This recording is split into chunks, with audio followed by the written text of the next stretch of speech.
The views expressed during this program does not necessarily represent those of really any sane person with a brain.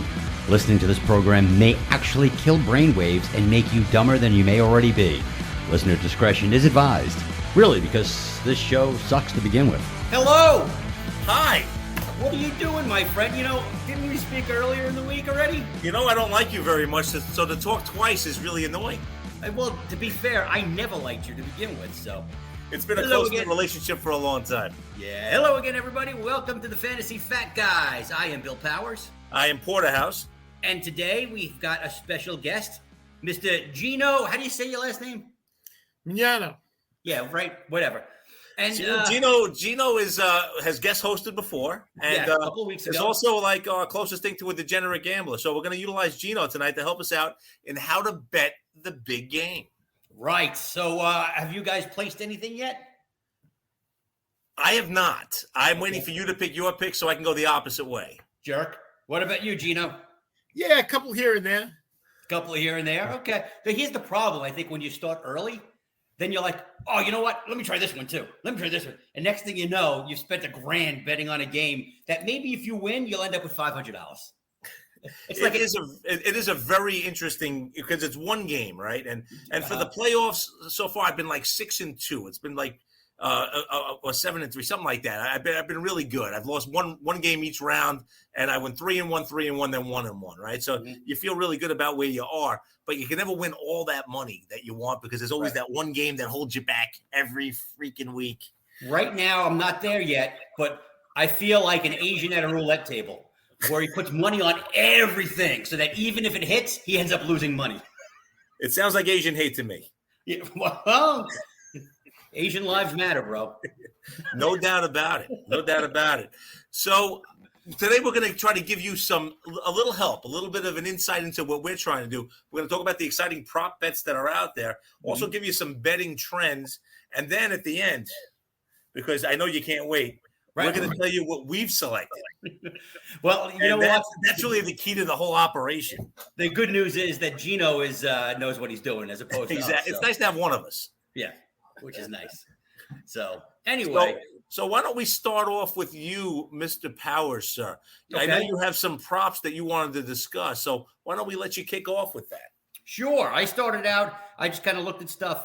Either team first drive scoring a touchdown. Yes is a plus 116. No is minus 142. If you bet that. Okay. Longest touchdown, 42 yards, 42 and a half yards, plus 100 for yes, minus 122 for no. Total touchdowns. This one's interesting if you think it's going to be a high scoring game. Bengals, if you bet the Bengals, it's 2.5. Okay. So for the over, it's plus 100. It's under 128. See, this is when I become a jerk now. So can you explain to everybody what the plus and the minus means? Because you're not a gambler. So that's why it's fun for me to do this to you. Dude, I hate you. I never like now I'm going to go to the other prop guy. Gino, explain the plus and the minus. So everything is based on $100 bet. And if it's plus, so if it's plus 160, it means you're like the Bengals are in the money line right now. Right. You're going to wager $100 to win 160. I knew that. I just and don't if know how to it's explain and it. if it's negative, like the Rams are minus 200 right now, it means you would have to risk 200 to get paid 100. Now you always get your bet back for those that think that why would I spend 200 to only get 100 back? You would get 200 plus your 100. So right. You get 300. Just for the people that have actually asked me that question, which there are some. And I know you know what it means, but I know you don't know how to articulate it, which is the only reason why I did that to you, Bill. You know, I hate you. I've never hated somebody more than you. Well, you know what it is that, the minus bets are really only valuable when you're betting big. Right. Like if you're betting $10 to win $4, what are you really doing? You're risking $10 to win $4. But if you're betting $1,000 to win $400, it's a totally different game. If you feel like, I just made $400, so it's a really big deal. We're going to Sizzler. Exactly. Going to Sizzler. Who doesn't love White Men Can't Jump? Who doesn't love it? You're looking at 3 white men that can't jump right here. The Sunday paper, even in its thin state now, a little bit much for all 3 of us. Pretty much so. So, I got. Are there any of those props you like, Bill, or any in particular props that you think that you might think about wagering on? I'm going to tell you exactly the ones that I did wager on. And there we are. But don't make your pick for the game the final. No. The end, because that people are waiting for that. No, I know. So that way they can bet against me. I'm taking a parlay. Okay. Mixon over 25 yards receiving. Okay. That's plus 104. Stafford 300 yards passing, plus 116. And Odell 70 yards receiving, plus 116. I actually like it. I think it's a pretty good bet. I put a $10 bet down on that one. Then I put a solo bet of for Mixon over 25.5 receiving. Mm-hmm. And then I've got another one. Cincinnati plus 6. Okay. So they've got 6 points. Yeah, absolutely. So you're getting the extra points. You bought some points. So I put a $50 bet on that because I've got one of those that if you don't use, you lose. I got you. So you might as well use. Yeah. And then I got another one. Odell touchdown, Mixon with the over, Burrow 10.5 yards rushing, and Donald with 4.5 tackles, assists, whatever it may be. So I put a $15 bet down on that one. Okay, so you have a lot going on here for a guy that doesn't like to gamble. You're like a kid in the candy store with this little website.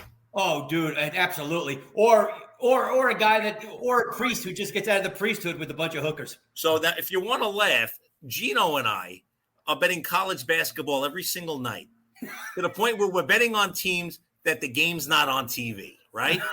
And we're winning relatively well. I mean, I've had a couple of nights where we're real stinkers, but for the most part, I'm cashing. And it's kind of funny. Like I'm betting Stephen F. Austin, and they're winning. In South Dakota State, and they're winning. And it's interesting. I'm watching the Montana Portland State game on ESPN Plus last night. My wife's like, "Who are they?" And I'm like, "I have money on Portland State." So it's just one of those type. And she's like, "Why?" And I said, "I don't know." That's where it's becoming. This is a kid in the candy store problem for me. Gino, I don't know if you feel the same way. Absolutely. I feel like I'm doing the exact same thing. I'm going through 5-6 games a night lately. They're small bets, but it's action on the game. And for what we're doing, that's about what it's going to be for us. So you know what, though? You guys are taking what we do for fantasy. Like, why would you do fantasy football and watch Detroit at New Orleans or something like that? Yeah. Nobody really gives a crap because fantasy. We've got something in the game. Exactly. You guys have taken this crap to an extreme. Yeah. Well, understand, we didn't have sports gambling in New York during the NFL season. So right. I'm nervous about what it's going to be like when we have 16 games in a week. Dude, you're betting on the NIT, so what do you expect? Dude. My hidden passion is college basketball. It's actually my favorite sport. So I really do have a problem, but I know the teams I'm betting on. That's the sad part. You're going to be betting Division III teams. If they come up with a spread, I will be. Bill, but at the same point of me doing that, I can see you doing it with baseball. So no, I can see you doing it. I can see you doing it. Bill, the difference here is that Darren and I were basically only doing this once a year with college basketball during the tournament. Right. And because we're starting in January and February with these bets, honestly, I'm already seeing trends that I like and don't like with some of these teams already. And I'm hoping that carries over when we actually get to March Madness. So it's almost like research for you right now. Yeah, it actually really is. And I'm watching teams I wouldn't watch that I expect to get into the tournament so I could see how they match up with each other. It's kind of what I do. But anyway, Gino, prop bets. What do you got going on, man? So there's two. Before I get to a couple of the parlays like Bill, there's a couple of things that I like to look at. I like to look at anytime touchdowns. Okay. And I like to see a couple of these things that may be a little off the radar that actually pay decent. Okay. So I got Odell Beckham at plus 140, anytime touchdown in the game. Mm-hmm. If you like one of the Bengal receivers other than Chase to score, Higgins is at plus 155. Tyler Boyd's at plus 190. So if you're thinking that Cincinnati's going to come out, put some touchdowns on the board, those are not bad bets. And then the one that I actually did bet on myself already is The Rams for a defensive touchdown is plus 500. So basically, wow, I think there's a good bet. It could go the other way around because Stafford just sometimes throws the ball willy-nilly. If you think the Rams have a chance to score, it's $100 bet to win 500. That's pretty good. And if you like the Bengals to score, I'm sure the odds are relatively similar. And then the other thing I actually looked at was MVP odds, so Super Bowl MVP odds. Now, a lot of these you're probably going to throw $5, maybe $10. You're not going to bet a lot because they're all long shots. And any QB to win the MVP is minus 275. So basically, not worth it for our spends. It's not worth it. Basically, the bookies, the casinos are basically telling you, do not bet the quarterback to win because we're not going to give you any money. That's why they always win. But I'll give you a couple of them that are a little wacky. So on the Cincinnati side, I got 2, and I got 2 on the Rams side. So for Cincinnati, if you think Mixon's going to have a big game, you can get him to win the MVP at plus 3,500. Okay. That's pretty good. You're risking 100 to win 3,500. Okay. Well, you're wishing 10 to win 3,500. It's not a bad bet.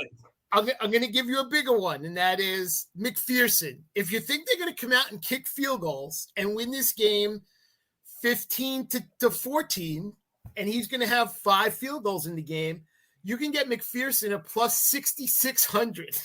Okay. $1 to win 66. 660, whatever. So it's a little crazy. On the Rams side, you can get Cooper Kupp at plus 600. You can get Beckham at plus 2,500. You can get Aaron Donald at plus 1,200. But I'm a little bit on this defensive player thing, right? So I told you I like the Rams defensive touchdown anytime. Right.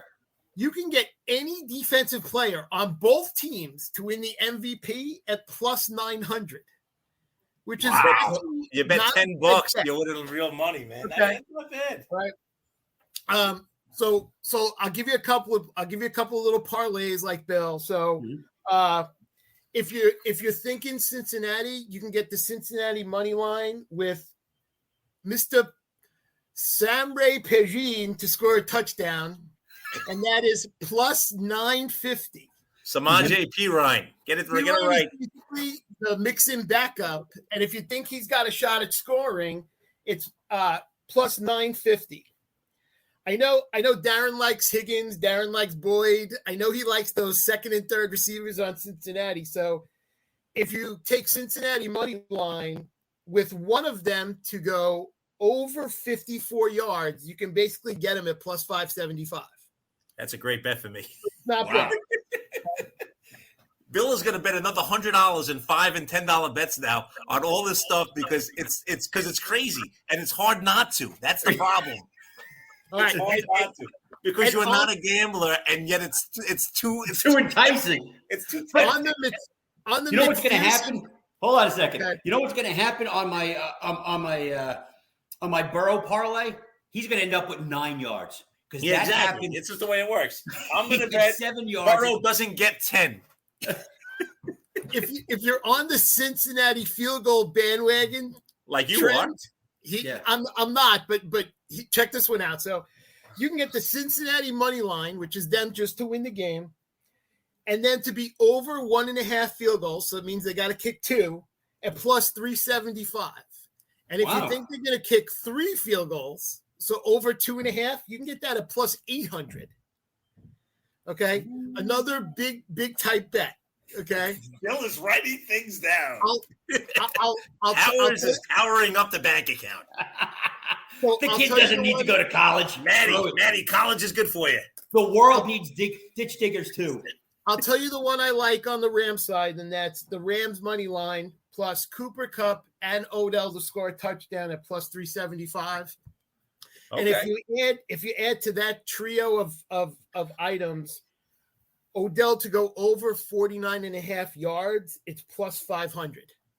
So you got some good stuff out there. And the last one is just to give you a little change of pace. If you take the Ram money line plus Cooper Kupp to score a touchdown, plus Jefferson